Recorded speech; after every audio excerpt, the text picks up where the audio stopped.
Let's get the energy up. Let's go. Come on. It's Saturday. College hoops. Saturday. College hoops. Let's go. Hey, what's going on, everybody? Welcome on this beautiful Saturday. I guess this is technically when we celebrate St. Patrick's Day, even though it's tomorrow. Happy St. Patrick's Day to all. It is GunzPicks. It is the Breakin show. If you don't know who I am the host with the most, point guard of podcasting, the self-proclaimed CBB GOAT himself. Even though I don't feel like the GOAT going 3-2 yesterday on the show, 3-3 overall, and just having a bad one on the early post. However, we rebound, we get back, and we dominate, and that's what we're going to do today. I got 5 plays to give you here today, and I may add some later today because we got a big slate of games. I mean, it's going to be conference tourneys all day long, games on top of games on top of games, and I can't wait to get into this slate. As we get Sox Nation in the building says, what's up, Guns? Of course, my man Michael in the building. Give those guys the horn. But I'm going to make sure I get these plays out because I got a couple of 1 o'clocks to give you guys. Let's go into the slate. Oh, no, you're not going to be on that one, Sox Nation. We'll get into that play in a second. Let's talk about some action here in the A-10. Let's talk Barclays Center. Let's talk Brooklyn, New York. Now, 1 p.m. tip. St. Joseph's going against VCU, and listen, we're going to be going with St. Joseph's on this one. We're going to go doggy on this one, plus 2.5, 1.5 units. Let's talk about it. St. Joseph's offense, not too bad. 89th in offensive efficiency, 66 in field goal percentage, 153rd in offensive rebounding, 140th in free throw percentage, and they're going up against a VCU defense that is 156 in defensive efficiency, 25th in defending shots, 67th in defensive rebounds, but they do allow their opponents to get to the free throw line at 251st in the country in that statistic. On the offensive side, you got 103rd in offensive efficiency for VCU, 85th in field goal percentage, 266th in turnover percentage, which I find interesting. They're a team that turns the ball over a lot, but they're 12th in the free throw line. They're going against the St. Joe's team that's 118th in defensive efficiency, 130th in getting turnovers, 68th in blocks, 109th in steals. Statistically, you got to say, all right, I guess VCU is the better team. However, it's how these teams have played lately versus how they played all season long. They did VCU. I'll give it to them. They did win their first 2 tournament games, but they played Fordham. And then they played a UMass team that they had a super revenge spot on because UMass crushed them in the previous matchup. So there's a motivational factor there. Prior to that, VCU lost their last 3 games of the season before getting into tournament play. But you're going to get to St. Joe's team with revenge on this one, and I'll get to that one in a second. You got St. Joe's 5-1 ATS in the last 6 games. So this is another hot team playing in this position here. These 2 teams did meet on February 25th. VCU beating St. Joe's 73 to 69. VCU did not cover that game as 5-point favorites. Now the line has shrunk significantly on a neutral court here to 2.5. 2's on the board now. I think this is in perfect position in a revenge spot that we have to be jumping on St. Joe's. I think they're the better team currently than this VCU team that is kind of fraudulent down the stretch, losing their last 3 games of the season and then playing 2 tournament games in a row versus in situations that, quite frankly, they were supposed to win. So we're going to go ride with St. Joe's on this one. Give it to me. Plus 2.5, 1.5 unit play to start the show. As we take a little sip of the potion. Spite of Guinness this morning. Today, rocking Oregon plus 4. I actually kind of like that play myself. A&M plus 3.5, Iowa State plus 5.5. He loves dogs today. I'm kind of on the same boat as he is. St. Joe's plus 2.5. He likes Texas Southern minus 1, and then UT Arlington top it off with a plus 6.5 on that. Can't argue with some of those plays. Actually, may come back later, do a late night banger show because we're going to be doing college basketball, and I may have more plays to give here. I got a lot of the early stuff and a couple of the stuff at the 6 p.m. slate. But I want to make sure I get to the next play because we have another 1 o'clock before we get into some of the later plays in the day.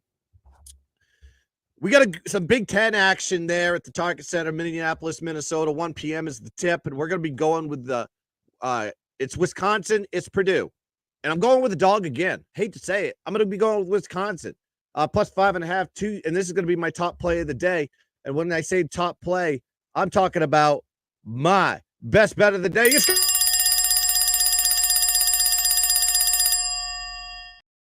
Yeah, we're going to be going Wisconsin plus 5.5, and I don't mind sprinkling on the money line. I'm going to continue to fade this Purdue. I'm going to fade this Purdue team that isn't covering spreads in this position that we're looking at currently. So let's look at the two teams.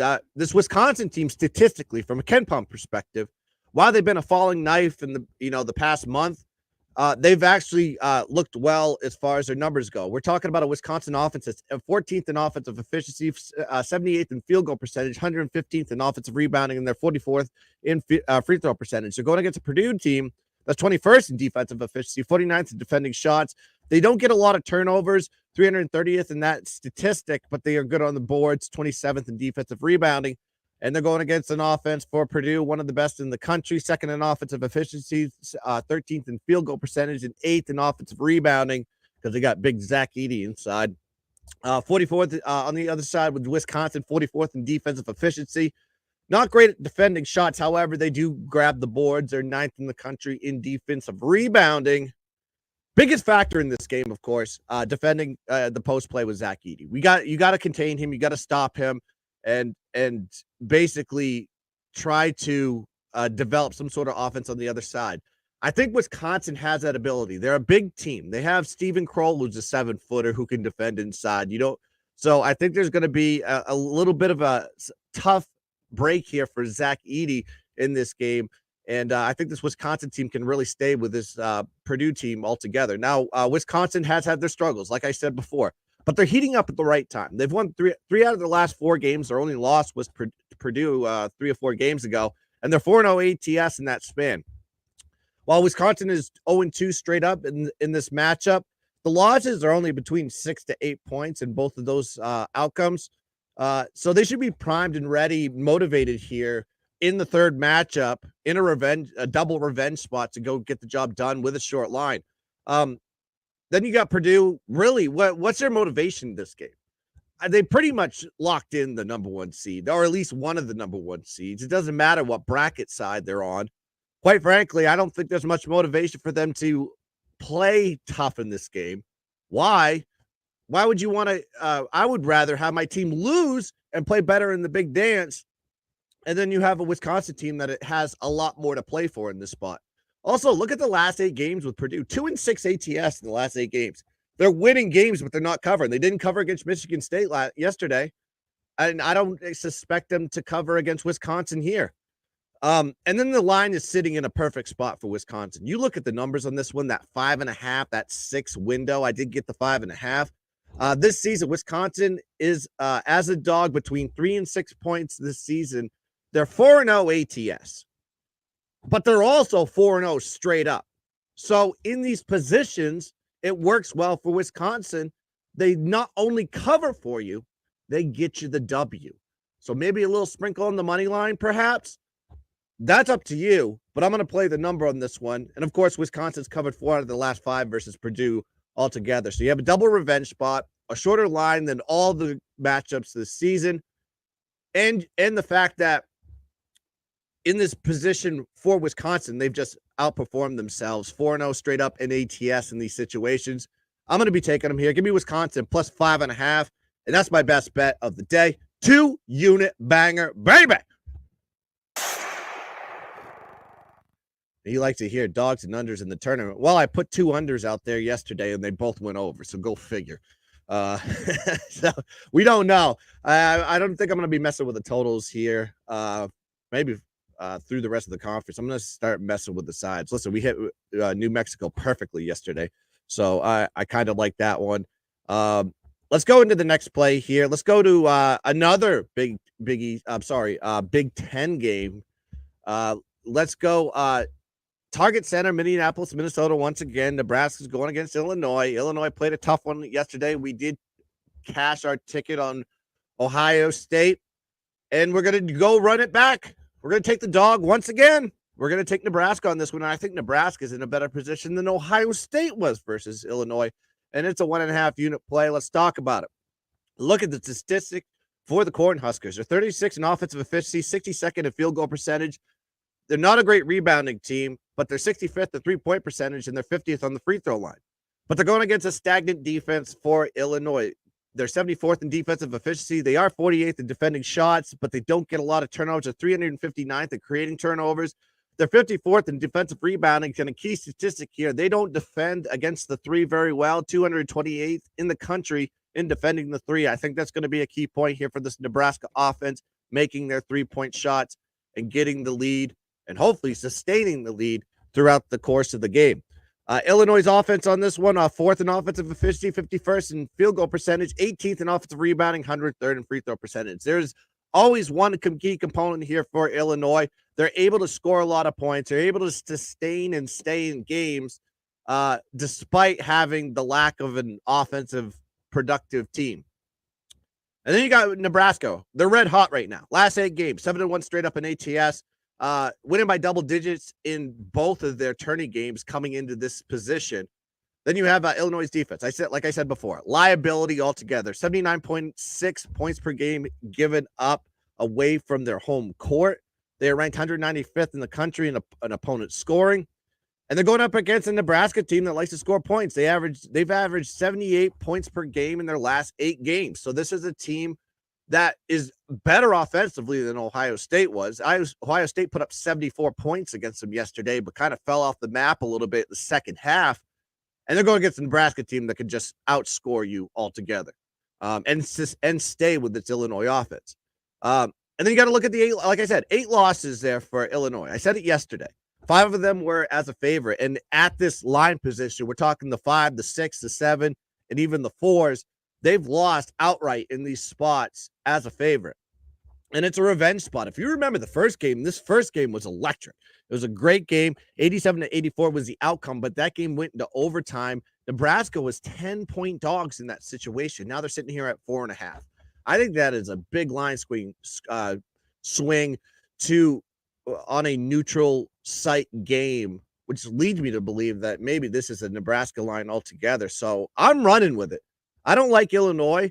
I think they're not the best team in the world. I think they're one of those teams that's not going to make it through the first weekend.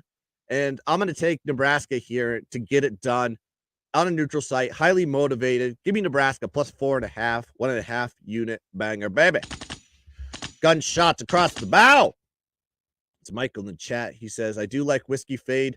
That number 1 seed. I wish I was getting the opening number. So do I, but 5.5 is suitable. Like I said, the history with Wisconsin is they do very well versus Purdue. I just think it's because Wisconsin always has big men, and Purdue, of course, always has big men, and they can just match up well with one another. And Nebraska is always sitting as a dog because Purdue is always one of the best teams in the country, at least since Zach Edey's been around the last 2 or 3 years. So I think it's a perfect position to go jump on Wisconsin. Wisconsin's just getting heated up at the right point and looking kind of scary. We'll see. Let's go into some of the later plays on the board here. All right, let's go do some Big 12 action, actually. We're going to the T-Mobile set of Kansas City, Missouri, hopping the plane from Minneapolis into Missouri as we land down. 6 p.m. tip is when the game is going to start on this one. It is Iowa State. It is Houston. This game is going to be awesome with low scoring. It's going to be a rock fight. 2 of the best defenses in the country going up against one another, and I'm going to be going with a dog. Once again, give me Iowa State plus 5.5 on this one, 1.5 unit play. Let's talk about it. Iowa State's offense, not the best offense in the world. It's not their strength. 67th in offensive efficiency, 121st in field goal percentage, 86th in offensive rebounding, and they're bad on the free throw line, 271st in free throw percentage. They're going against the number 1 defensive efficient defense in the country with Houston Cougars, 1st in defending shots, 3rd in turnover percentage. They're not a great rebounding team, probably because they get a lot of more turnovers than they do allowing shots. 251st in defensive rebounding, but they are very aggressive, allowing opponents to get to the free throw line. 310th in the country in that statistic. Offensively, you got a good Houston team on the offensive side. 12th in offensive efficiency, 200th in field goal percentage. Not a good shooting team, but they're great on the boards. 11th in offensive rebounding, and not a great free throw shooting team as well.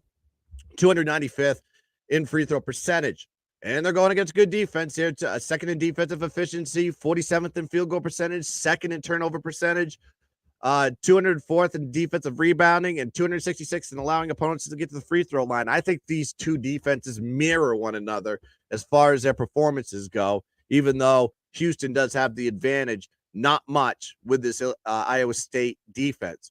This is third meeting between these two teams. They did split home and home this season, but Iowa State covered both of those games. And I think they're going to cover in this spot because why? Houston is a single-digit favorite. If you look at the numbers, every time Houston is a single-digit favorite, they are 4-10 ATS in those spots, 2-8 ATS as a single-digit favorite of 3 points or more. They're better in like the last two games. They've dominated, correct? In their previous two tournament games. However, they were double-digit favorites in there. That is when you're supposed to take Houston. Not as a single-digit favorite. It's been historically, at least this season, a bad spot to take the Cougs. Then you got to look on the other side there for Iowa State. They've done well as a dog. 5-2 ATS is a dog of 6 points or less. So they love to be in this position with a chip on their shoulder. Houston, like I said, looked dominating in the first game. I can't argue that. Iowa State looked pretty dominant against a great offense with Baylor yesterday, a team they have historically owned. And I don't think that's going to change here. I think Iowa State is super motivated to go and win this conference and get it done. Whereas Houston, what does Houston have to prove now? They've already locked in their position as a number one seed, in my opinion, whether they win or lose this game. I think they've done enough for the committee to just be like, you're a one seed. Same thing with Purdue. They're a one seed. So what else is there for them to prove? I say nothing. I think Iowa State comes out here smoking hot and gets the job done in the T-Mobile Center. Give me Iowa State on this one, plus 5.5, 1.5 unit banger, baby. Yes, sir. And of course, Michael says, I might join you on that Cornhuskers. I was leaning that way. Yeah. I mean, they're just red hot right now.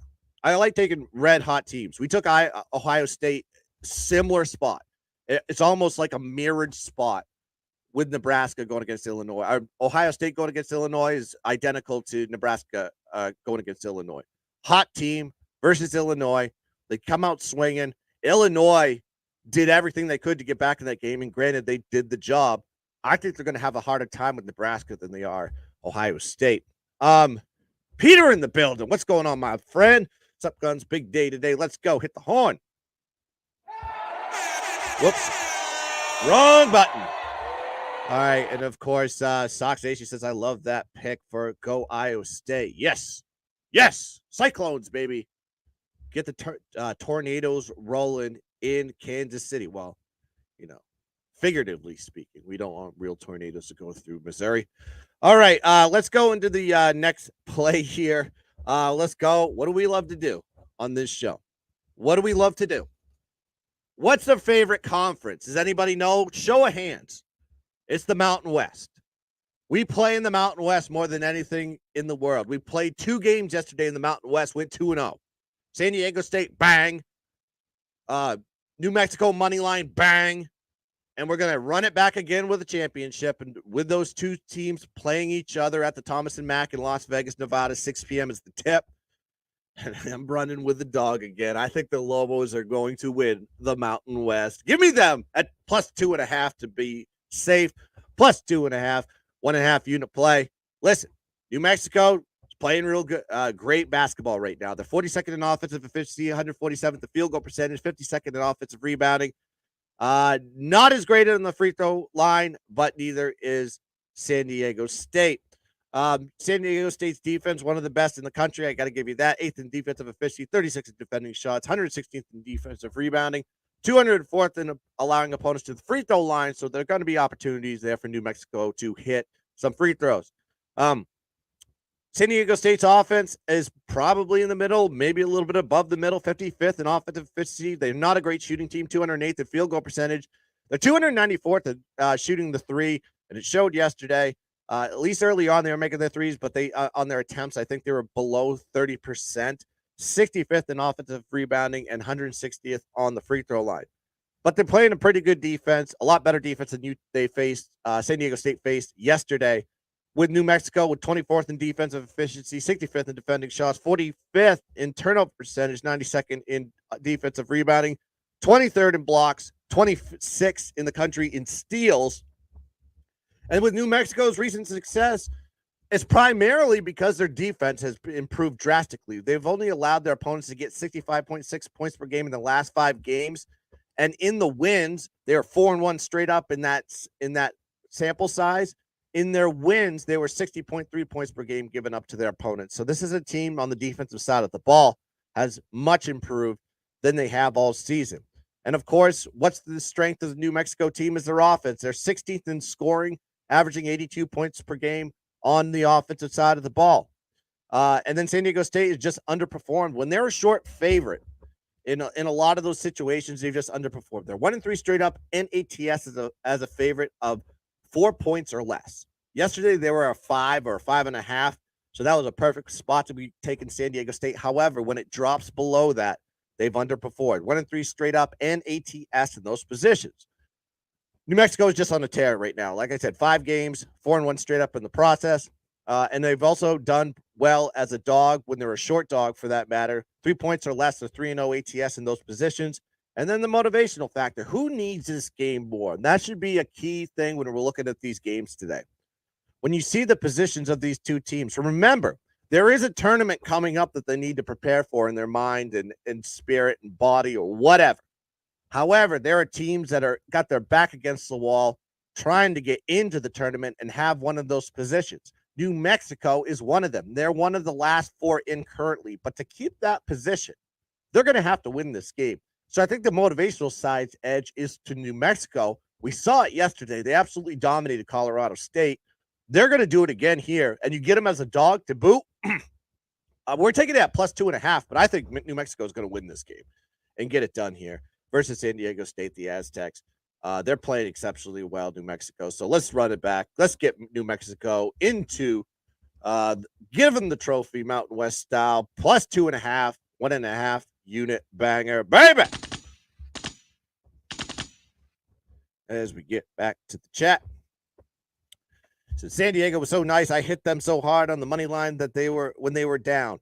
That line was telling you what it was going to happen. I agree with you on that one. Even when they were down, they weren't down much. And then the second half, they just pulled away. I actually took them on the second half personally, knowing that this was going to happen. However, I think New Mexico is a different animal for them. And they got a little bit of a revenge spot. I believe New Mexico did lose the last game because they had to go play in San Diego State. But New Mexico has beaten San Diego State. So they split home and home. So don't think that in this position, this is a bad spot for them. I think this is a great spot to go taking the doggy on this one. Of course, Sox Nation loves San Diego State. Beat up a better team than New Mexico, San Diego State. Hey, embrace debate. That's all we can do. But I'm rolling with the dog. I'm going to go with it here. I think the Lobos, with their back against the wall, want to get in that tournament, and I think they can. And the way they're going to have to do it is they're going to have to win that game and prove to the committee that they deserve to be one of the last 4 in. And actually, they win that game, they will be in because that's a ticket punch. That's going to take away one of the spots too from somebody. But that's going to do it here for the Breakin' Ankle Show. 200 of you beautiful people out there watching me live on a Saturday while you're drinking bevies and watching Vermont or whatever you're watching right now. Like and subscribe to the GunzPicks channel. Hit the thumbs up button, hit the bell, hit the horn, and follow me on all social media junkets at GunzPicks on X, Instagram, and TikTok. That is where all my social media gambling content exists. All right, to recap for you guys, 5 plays to pay the bills. I may come back later tonight, so turn the notifications on X. That's where you'll find out if I'm going to have any or shows. Also, I will post in my stories on Instagram. To recap for you guys, New Mexico plus 2.5, 1.5 unit. We're going to go St. Joe's plus 2.5, 1.5 unit. We're going to go Wisconsin plus 5.5, 2 units. That is the best bet. Iowa State plus 5.5, 1.5 units. And we're going to bring it home with Nebraska, the Cornhuskers, plus 4.5, 1.5 unit. Those are the plays that pay the bills, the top 5. If I do come back, you will know. Just follow me on X. I may have some more plays for you. Went through the card real quick today. And, of course, I'll have more looks as I'm going to study this board all day because I am so excited for the tournament that's going to be coming up. Selection Sunday is tomorrow. I'll be back for that show no matter what, Breakin' Ankle style. I'll figure out what time. Just check on Twitter. I will post the link. But good luck with your picks.